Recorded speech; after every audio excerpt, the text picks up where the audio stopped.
Merci, Monsieur le Président de la Fondation Varenne, Monsieur le Doyen, Mesdames et Messieurs les professeurs, chers lauréats. Je voudrais, en commençant, exprimer une pensée émue pour Rémy Pfimelin, qui a servi d'intermédiaire entre la Fondation Varenne et moi-même pour que je puisse présider ce jury de thèse.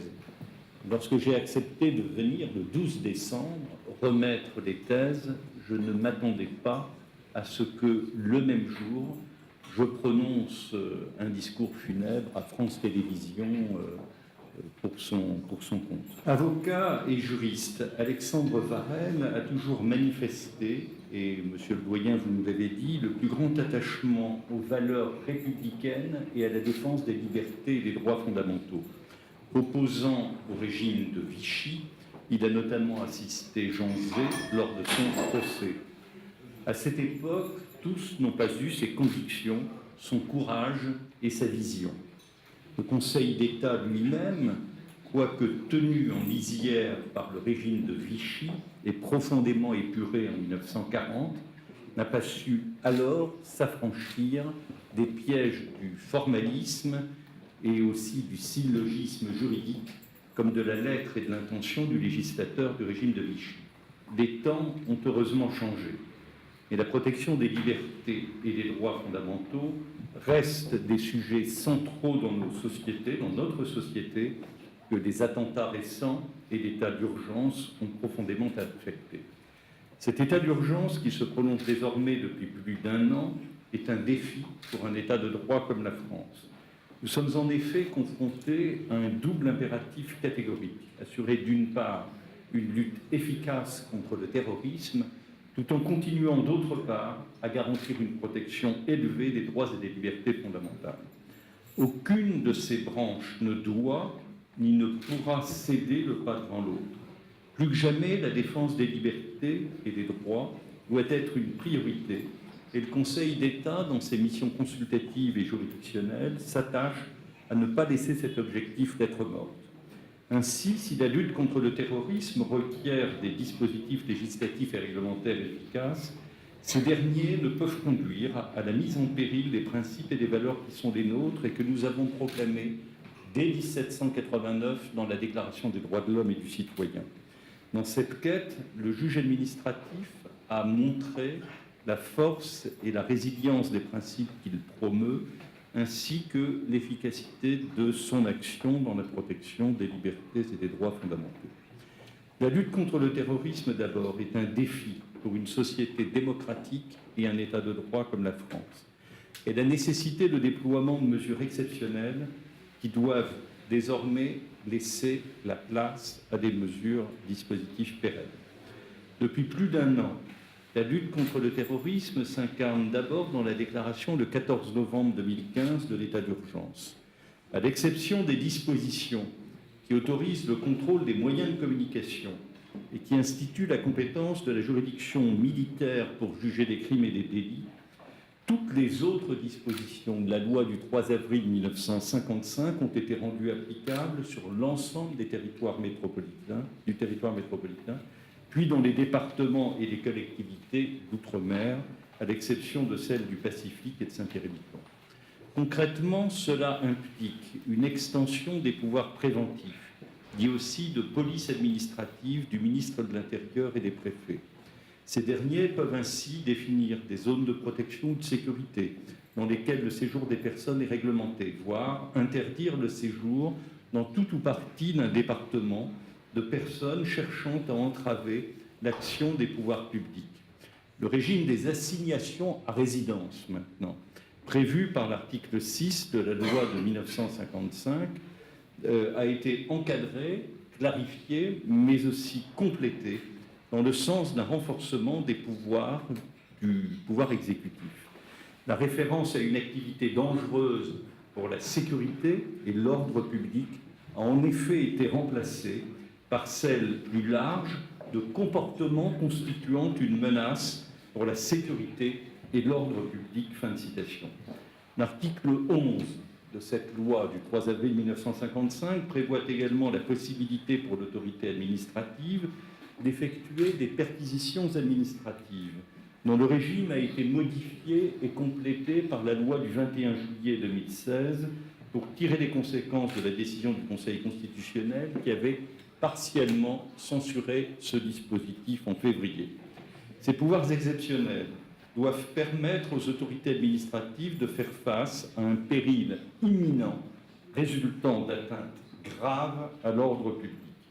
Ils ne peuvent toutefois constituer la seule réponse pertinente à un danger comme le terrorisme, qui par définition s'inscrit dans un temps relativement long. Au-delà de l'état d'urgence, la lutte contre le terrorisme doit en effet s'inscrire dans une action judiciaire au long cours et déterminée pour identifier, poursuivre et mettre hors de combat les auteurs de crimes ou de délits terroristes. Par conséquent, elle a impliqué des adaptations législatives et réglementaires de fond destinées à lutter durablement contre les causes et les manifestations du terrorisme. Le Conseil d'État a eu l'occasion de le rappeler au contentieux dès 2005, puis dans son avis du 2 février 2016, rendu sur la loi prorogeant pour la deuxième fois l'état d'urgence, et dans ses avis subséquents, y compris celui du 8 décembre 2016, en soulignant que l'état d'urgence est un état de crise, par nature limité dans le temps, il ne peut être indéfiniment renouvelé. Pour en sortir, les autorités politiques doivent donc disposer de moyens pérennes de lutte contre le terrorisme. Plusieurs lois ont ainsi été adoptées pour renforcer la législation pénale et les moyens des services de renseignement. La loi du 24 juillet 2015 relative au renseignement a fixé pour la première fois un cadre juridique pour l'activité de ces services et défini les conditions dans lesquelles ils peuvent avoir recours à des techniques d'interception, de localisation, de sonorisation et de captation d'images et de données, ainsi qu'à des mesures de surveillance internationale. Cette loi a aussi institué un dispositif d'autorisation préalable du Premier ministre après avis d'une autorité indépendante, la Commission de contrôle des techniques de renseignement. La loi du 3 juin 2016 a visé, quant à elle, à renforcer l'efficacité des investigations judiciaires et la répression du terrorisme.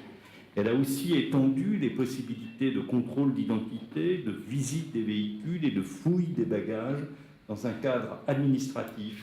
Et elle s'est attachée à renforcer les dispositifs de lutte contre la cybercriminalité et la répression des infractions en matière d'armes.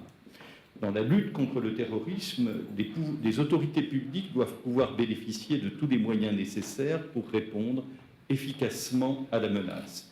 À titre transitoire, dans le cadre de la police administrative, comme de manière pérenne, pour mener des investigations utiles, poursuivre et condamner les auteurs d'actes de terrorisme. Il est nécessaire de disposer d'instruments législatifs et réglementaires pertinents. C'est ce qui, pour l'essentiel, a été fait. Dans un état de droit, le renforcement des pouvoirs de l'administration doit être accompagné d'un renforcement corrélatif des garanties offertes aux citoyens. Dans sa fonction consultative, le Conseil d'État s'est attaché à définir un équilibre entre la préservation d'une action efficace de l'administration et la garantie des libertés et des droits fondamentaux protégés notamment par la Constitution et les traités internationaux auxquels la France est partie. Chaque fois qu'il a été saisi d'un texte relatif à l'état d'urgence, de manière générale, à la lutte contre le terrorisme, le Conseil d'État a procédé à un examen très attentif avec toujours la même volonté de trouver l'équilibre le plus fin et le plus adéquat entre la protection de l'ordre public et la garantie des libertés fondamentales. Il a ainsi vérifié pour chaque projet de loi de prorogation de l'état d'urgence que cette prorogation et l'extension des pouvoirs de l'administration dans ce cadre n'étaient pas excessives au regard des objectifs poursuivis et que les dispositions proposées étaient assorties de garanties suffisantes pour les personnes concernées. S'agissant des assignations à résidence, il a ainsi estimé que le dispositif proposé était proportionnée à l'objectif poursuivi, dès lors que sa rigueur était tempérée par des garanties pour les personnes assignées à résidence, notamment la limitation de la durée de l'astreinte et du nombre de présentations au service de police, et la limitation de l'interdiction d'entrer en contact avec certaines personnes. Et en outre, le Conseil a vérifié que les mesures d'assignation à résidence faisaient l'objet d'un réexamen à chaque nouvelle prorogation de l'état d'urgence. Dans son avis du 8 décembre dernier, le Conseil d'État a estimé aussi que ces mesures d'assignation ne pouvaient pas excéder un an, en l'absence de faits, d'informations ou d'éléments nouveaux, de poursuites judiciaires. En décembre 2015, le gouvernement a demandé l'avis du Conseil d'État sur la possibilité d'imposer des mesures privatives ou restrictives de liberté à certaines personnes connues des services de police pour leur radicalisation et précisément aux personnes faisant l'objet d'une fiche S, qui est le signalement le plus minime au fichier des personnes recherchées, la lettre S renvoyant à l'idée de surveillance. À cette occasion, le Conseil d'État n'a pas hésité à rappeler dans son avis du 17 décembre 2015 qu'une telle mesure, pour des personnes uniquement suspectées de lien avec la mouvance terroriste et n'ayant fait l'objet d'aucune condamnation pénale, serait contraire à la Constitution et aux engagements internationaux de la France. Il a aussi émis des réserves quant à la possibilité d'instaurer une rétention de sûreté, c'est-à-dire une privation de liberté pour des personnes déjà condamnées pour des actes de terrorisme ayant purgé leur peine. Il a demandé en pareille hypothèse de prévoir des garanties et un encadrement suffisant du dispositif par analogie avec ce qui existe et en conformité avec la Constitution et nos engagements européens pour les auteurs de crimes particulièrement graves. Si le 8 décembre dernier, le Conseil d'État a donné un avis favorable à la prorogation de l'état d'urgence, en considération notamment de la multiplicité des attentats déjoués depuis juillet, une douzaine, du retour prochain de Syrie en Europe de milliers de djihadistes et de la perspective des campagnes électorales présidentielles et législatives, il a été aussi conduit donc à plafonner à un an la durée des assignations. Saisi de 4 questions prioritaires de constitutionnalité à l'initiative du Conseil d'État, le Conseil constitutionnel a lui aussi veillé à ce que les dispositifs autorisant les assignations à résidence et les perquisitions administratives soient conformes à la Constitution. Il a ainsi jugé que les dispositions de l'article 6 de la loi du 3 avril 1955 autorisant les assignations à résidence étaient conformes aux articles 2 et 4 de la Déclaration des droits de l'homme et du citoyen qui protègent la liberté personnelle. Pardonnez-moi, je ne me retrouve pas. Exerçant un véritable contrôle de proportionnalité. Le Conseil constitutionnel a estimé que si le fait d'être assigné à résidence portait atteinte à la liberté d'aller et venir et au droit au respect de la vie privée et familiale, ces atteintes étaient justifiées par la préservation de l'ordre public et n'étaient pas disproportionnées eu égard au but poursuivi compte tenu des garanties mises en place. S'agissant des perquisitions administratives, le Conseil constitutionnel en a admis le principe tout en censurant la partie du dispositif qui autorisait l'exploitation des données informatiques saisies sans autorisation préalable d'un juge. Il a aussi admis, dans le cadre d'un contrôle de proportionnalité, la conformité à la Constitution des restrictions à la liberté de réunion et la fermeture des lieux publics. Dans une décision du 2 décembre 2016, tout à fait récente, faisant suite à la transmission d'une 4e question prioritaire de constitutionnalité, il a déclaré le dispositif issu de la loi du 21 juillet 2016 conforme à la Constitution, à la seule exception de l'alinéa qui ne fixait aucune durée de conservation des données informatiques saisies en lien avec le motif de la perquisition. L'ensemble des pouvoirs publics et juridictionnels ou non sont ainsi mobilisés pour assurer que la lutte contre le terrorisme ne remette pas en cause les principes de l'état de droit dont la protection des libertés et des droits fondamentaux est le socle.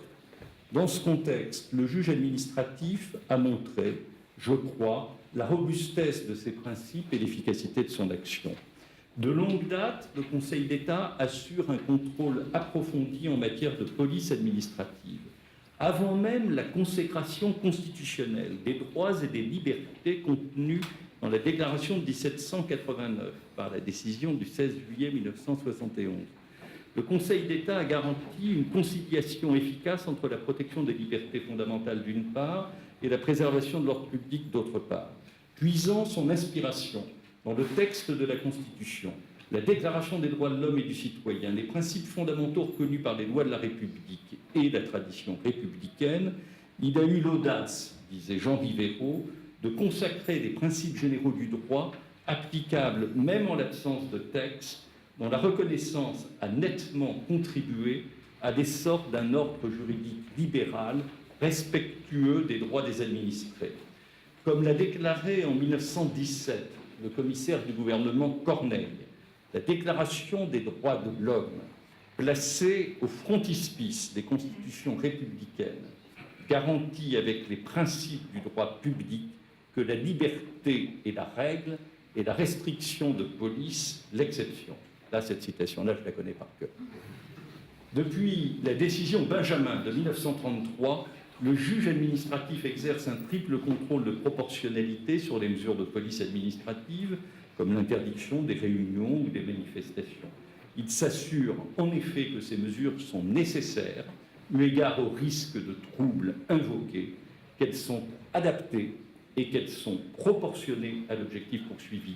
Il vérifie notamment que des mesures moins attentatoires aux libertés ne pourraient être prises.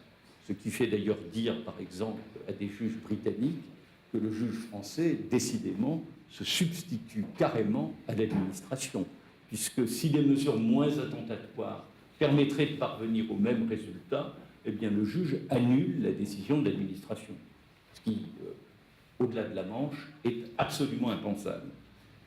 Sur le fondement de la loi du 3 avril 1955 modifiée, l'administration a la possibilité d'édicter un certain nombre de mesures ayant vocation à prévenir la réalisation d'une atteinte grave à l'ordre public, mais qui, par leur nature, sont susceptibles de limiter la liberté des personnes.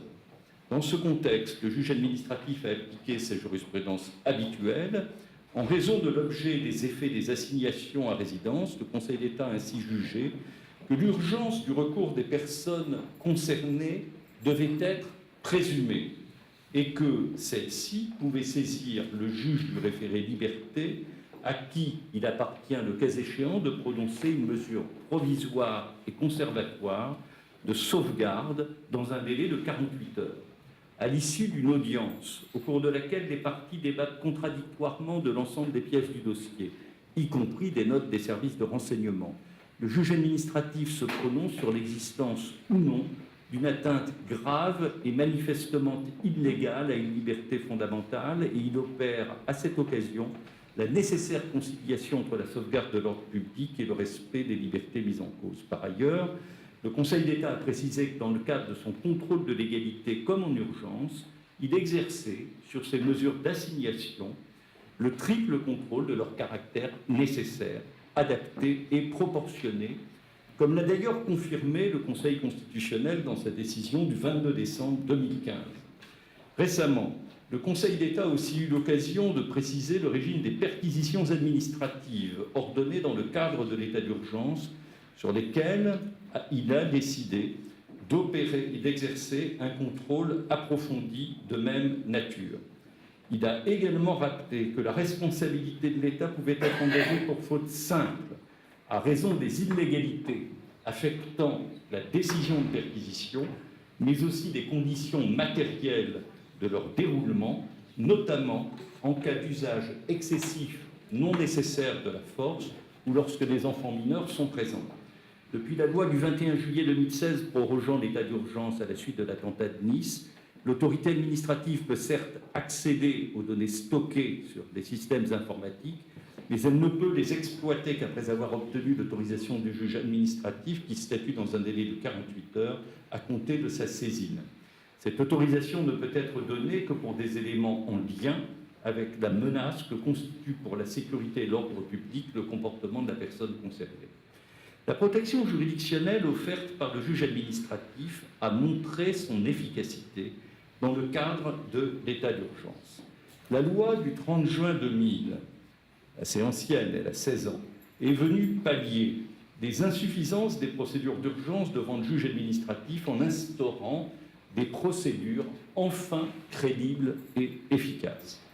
Au référé suspension, qui a avantageusement remplacé l'ancien sursis à exécution, s'est ajouté le référé liberté qui permet au justiciable de saisir en urgence le juge administratif afin de faire cesser toute atteinte grave et manifestement illégale à une liberté fondamentale. Statuant en 48 heures, il dispose de pouvoirs étendus et peut ordonner toute mesure nécessaire à la cessation de l'atteinte relevée. Dans le cadre de l'état d'urgence, cette procédure a révélé son efficacité, notamment pour les recours dirigés contre des décisions d'assignation à résidence.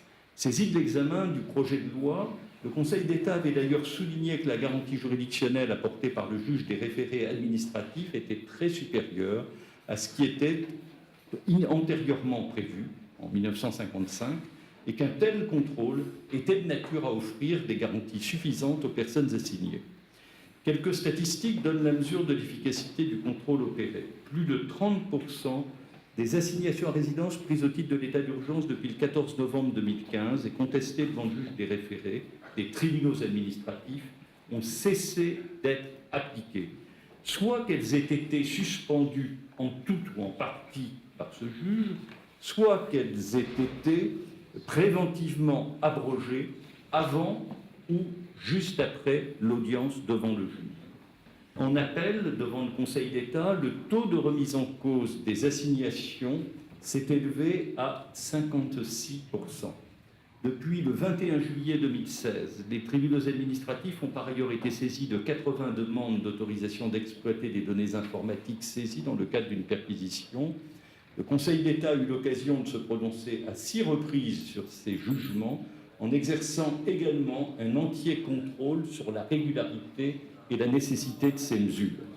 Le juge administratif a aussi été saisi de plusieurs recours contre des interdictions de séjour dans tout ou partie d'un département. Dans plus de 53% des cas, les juges des tribunaux administratifs ont prononcé une suspension partielle ou totale de ces décisions.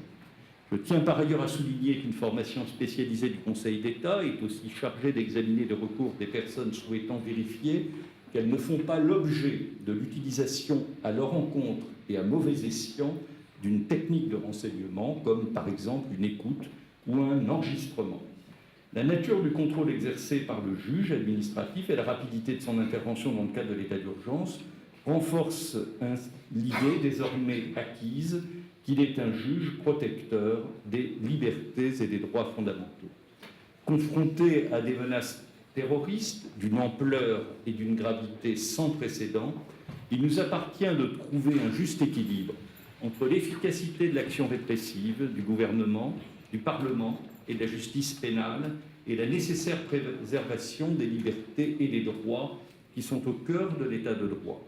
Depuis plus d'un an, notre système juridique a su faire preuve d'une grande capacité d'adaptation et de résilience.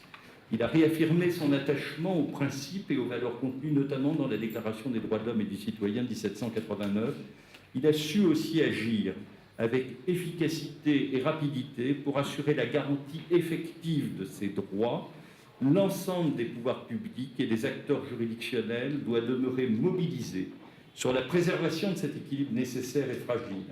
La ligne de crête sur laquelle nous avançons est étroite, mais la force de nos principes et de nos valeurs, ainsi que notre attachement à l'état de droit, peuvent nous inciter à nourrir, en dépit des difficultés, un optimisme raisonnable. Je vous remercie.